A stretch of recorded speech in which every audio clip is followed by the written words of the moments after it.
کیا آپ جانتے ہیں کہ حضرت یعقوب علیہ السلام کون تھے؟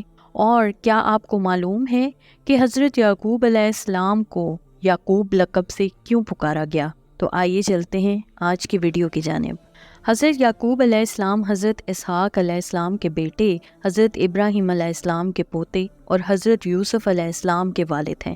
یوں انبیاء کرام کے مبارک سلسلے میں آپ کو یہ خصوصیت حاصل ہے کہ آپ کے دادا اور والد نبی ہیں، تو خود بھی اس منصب پر فائز ہوئے اور صاحبزادے کو بھی اللہ تعالیٰ نے نبوت عطا فرمائی۔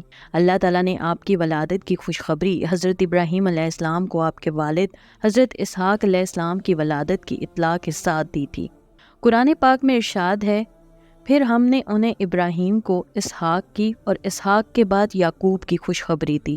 ایک اور جگہ ارشاد فرمایا، اور ہم نے ابراہیم کو اسحاق جیسا بیٹا اور یعقوب جیسا پوتا عطا کیا اور سب کو ہدایت دی۔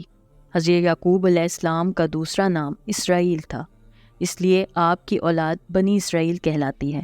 اسرائیل دو الفاظ اسرا اور ایل کا مرکب ہے۔ اسرا عبد کو کہتے ہیں اور ایل کے معنی اللہ کے ہیں۔ یوں اسرائیل کا مطلب اللہ کا بندہ ہوا۔ اللہ تعالیٰ نے حضرت یعقوب علیہ السلام کو یہ فضیلت بھی عطا فرمائی کہ بنی اسرائیل میں مبعوث ہونے والے تمام پیغمبر آپ ہی کی نسل میں سے ہیں۔ حضرت اسحاق کے دو جڑواں بیٹے مہیس اور یعقوب تھے۔ آپ کو بڑے بیٹے سے قدرے زیادہ محبت تھی، جبکہ اہلیہ یعقوب کو زیادہ چاہتی تھیں۔ روایت میں ہے کہ ایک دن حضرت اسحاق نے بڑے بیٹے سے شکار کا گوشت کھانے کی خواہش کا اظہار کیا۔ مہیس والد کی خواہش پر فوراً شکار کے لیے چلا گیا، لیکن اسی اثنا میں والدہ نے حضرت یعقوب علیہ السلام سے کہا کہ بکری ذبح کر کے والد کو کھانا پیش کر دو اور ان سے دعائیں لے لو۔ حضرت یعقوب علیہ السلام نے والدہ کے مشورے پر ایسا ہی کیا، لیکن جب بڑا بھائی گوشت بھون کر والد کی خدمت میں لے کر گیا تو اسے حقیقت کا علم ہوا تو وہ حضرت یعقوب کا دشمن ہو گیا۔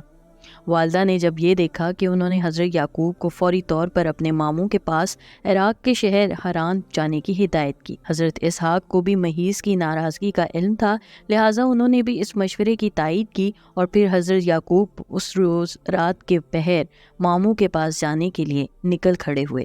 حضرت یعقوب اس رات دوسرے دن چلتے رہے اور پھر رات کے کسی پہر ایک گاؤں کے باہر جنگل میں ایک پتھر کو تکیے کی جگہ سر کے نیچے رکھ کر سو گئے۔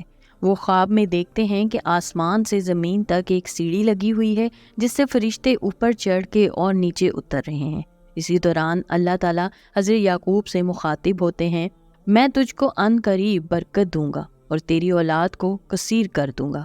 یہ زمین تیرے لیے کر دوں گا اور تیری بعد تیری اولاد کے لیے بھی۔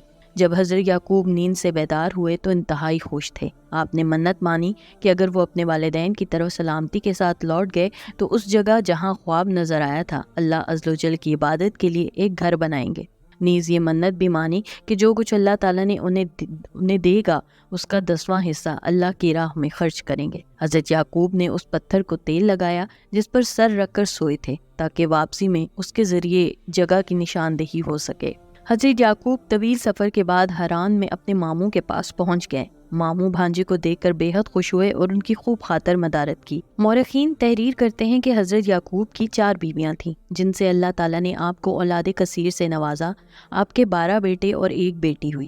بیٹوں کی شادیاں ہوئیں اور پھر ان کی اولاد پھیلتے پھیلتے 12 قبیلوں کی شکل اختیار کر گئی۔ چھوٹی بیوی راہیل سے 2 بیٹے پیدا ہوئے، ایک حضرت یوسف علیہ السلام اور دوسرے بنیامین۔ حضرت یعقوب نے 20 برس تک ماموں کے گھر قیام فرمایا، پھر انہیں اللہ تعالیٰ کی جانب سے واپس ارض کنعان جانے کا حکم ملا۔ انہیں اپنے اہل و عیال کے ساتھ حرن سے واپس جانے کی تیاریاں شروع کر دی۔ بیٹیوں اور ان کے بچوں سے جدائی کے سبب ماموں اداس اور غمگین ہو گئے۔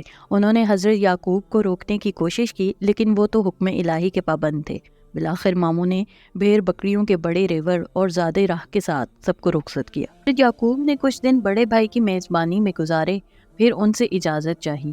حضرت یعقوب کو اچھی طرح یاد تھا کہ 20 سال پہلے جب وہ اپنے ماموں کے پاس جا رہے تھے تو انہوں نے منت مانی تھی کہ اگر وہ اپنے والدین کے پاس سلامتی کے ساتھ لوٹیں گے تو جس جگہ خواب دیکھا تھا وہاں اللہ کا گھر بنائیں گے۔ لہٰذا وہ 20 سال پرانے راستوں کو یاد کرتے ہوئے یروشلم کے قریب اس بستی تک پہنچ گئے جس کے باہر انہوں نے قیام فرمایا۔ بستی کے باہر خیمے نصب کیے گئے اور پھر حضرت یعقوب نے اپنے بچوں کے ساتھ اس پتھر کی تلاش شروع کر دی جس پر انہوں نے تیل لگایا تھا۔ چونکہ اللہ تعالیٰ کی مدد شامل حال تھی سو جلد ہی اس پتھر کو ڈھونڈنے میں کامیاب ہو گئے۔ جس جگہ وہ پتھر نصب تھا وہ بستی کے ایک شخص شخیم بن جمور کی ملکیت تھا۔ آپ نے 100 بھیڑوں کے بدلے اس سے یہ جگہ خریدی اور پھر اپنے بیٹوں کے ساتھ مل کر وہاں ایک عبادت گاہ تعمیر کی۔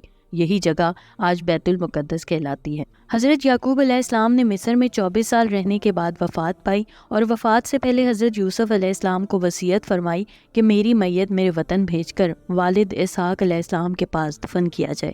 سعید بن جبیر نے فرمایا کہ حضرت یعقوب علیہ السلام کی میت کو لکڑی کے تابوت میں رکھ کر بیت المقدس منتقل کیا گیا۔ اسی وجہ سے عام یہود میں یہ رسم چلی نکلی کہ وہ اپنے مردوں کو دور دور سے بیت المقدس لے جا کر دفن کیا کرتے۔ وفات کے وقت حضرت یعقوب علیہ السلام کی عمر 147 سال تھی۔ قرآن مجید کی 16 آیات میں حضرت یعقوب علیہ السلام کا ان کے نام یعقوب کے ساتھ ذکر فرمایا گیا ہے۔ اس طرح کی مزید دلچسپ ویڈیوز دیکھنے کے لیے دیکھتے رہیے میرے چینل کو لائک، سبسکرائب اور شیئر ضرور کیجیے اور ساتھ ہی ساتھ بیل آئیکن کو بھی دبا دیجیے۔ شکریہ۔ اللہ حافظ۔